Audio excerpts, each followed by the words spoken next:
Welcome back. I'm Michelle McCory. U.S. municipal bonds may be making a comeback. They're already up more than 3% this year, making munis one of the best performing bond sectors. Now, not everyone is familiar with municipal bonds, so here's a breakdown of what we're talking about. Municipal bonds are issued by local governments, such as cities and states, to help pay for public projects like bridges, hospitals, and schools. Their interest is usually tax-free for buyers. The municipal bond sector did take a big hit last year after Detroit declared an $18 billion bankruptcy. That was the largest ever municipal bankruptcy.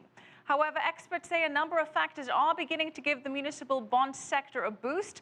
They're short in supply, they enjoy tax advantages over stocks, and they are typically low risk. Now, with Detroit and other areas taking steps to improve their local economies, the municipal bond market is expected to improve this year. And Puerto Rico has been relying on those municipal bonds to keep its struggling economy afloat.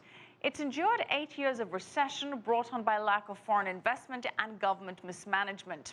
And now the new administration there is making one last bet to avoid default, a bond sale that Wall Street is cashing in on. Nitza Soledad Perez has the story.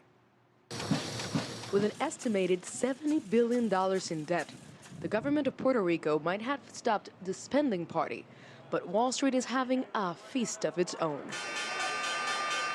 In February, all three of the major rating firms slashed the island's credit to junk status, citing fears that the ongoing recession and rising government expenses will take the island nation to a financial debacle. And I think it was a political move by Wall Street, which I think is very political. It was very unjust to the people of Puerto Rico, just to make a market more attractive to investors, because now they're in the driver's seat. And they say, well, we have Puerto Rico grabbed by the handle, and whatever we say, they will do. This is unfair from these people.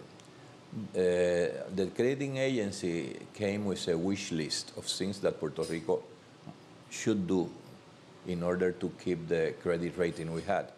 And Puerto Rico complied with every one of them. The pension plans were reduced, the cut in services, the budget was reduced. Everything they asked, we did. Earlier this week, the Commonwealth of Puerto Rico had a $3.5 billion bond sale, a move intended to bring some cash to the government while the new fiscal reforms already passed by the legislature are implemented. As part of a line of credit, Puerto Rico needs that liquidity, and we have had to make this emission, these floating bonds out there to make sure that we have the capital to have about 18 more months of oxygen before a lot of our reforms kick in and we have the available cash. With the recent emission of bonds, the government of Puerto Rico reached its debt ceiling, which means that the government cannot access any more credit unless the legislature amends the local constitution. But there is no appetite for that.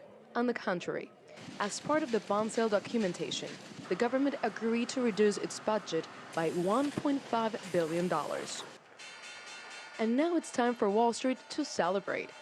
Puerto Rico paid banks led by Barclays, Morgan Stanley, and RBC Capital Markets $28.1 million in underwriting fees when it sold $3.5 billion in bonds this month. With the highly demanded and successful sale, Standard & Poor's removed the island from Credit Watch. Puerto Rico got a chance to put their house in order and quiet the rumors of becoming America's Greece, while spreading the wealth in Wall Street. Nitza Soledad Perez, CCTV, San Juan, Puerto Rico.